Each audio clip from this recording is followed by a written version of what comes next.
Hi guys! Yun naman yung sweet pea of your life. Napakabango niya. So, ito naman yung peas. Ayan, kaya nagka-busy-busy ang lola dahil sa mga tanim niya. So, yan naman yung repolyo or cabbage. Ayan. So, ito naman yung leeks. Ayan, kunti lang naman. And then, sa carrot natin. What? Tapos, yan naman yung beetroot. Yung mahaba na yan is yung Swiss chards. Yan, lumaki na. So, ito na naman yung Colgate. Wow, may malaki na. Nakalimutan kong kinuha, oh.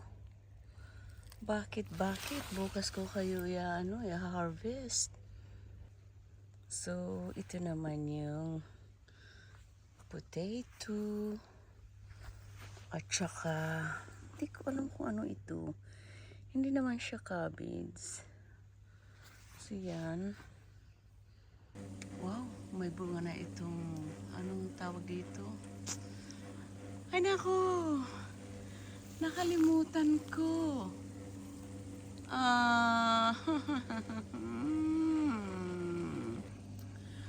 Ay, nako. Plum pala. Yan, ready to pick up naman itong red currant.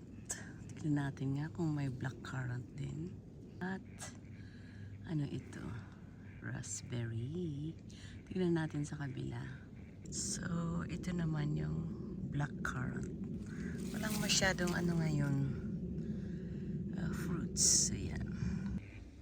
Ayan, patapos na. Kaya walang masyadong fruits kasi patapos na itong raspberry. Ayan, may mga apples dito, oh. At saka nandito tayo sa greenhouse. Ayan, maraming bunga itong grapes ngayon. Pero, walang kumakain. Ang kumakain dito is yung mga manok. May kunti naman tayong tanim dyan na kamatis dito sa greenhouse. Yan. Mga bonsai, hindi na yata lumaki. At saka si amtio. Ayan, inuulam yan. Pwedeng ilagay sa munggo. Kasi parang talbos ng ampalaya yan. Pero mas mapait yung talbos na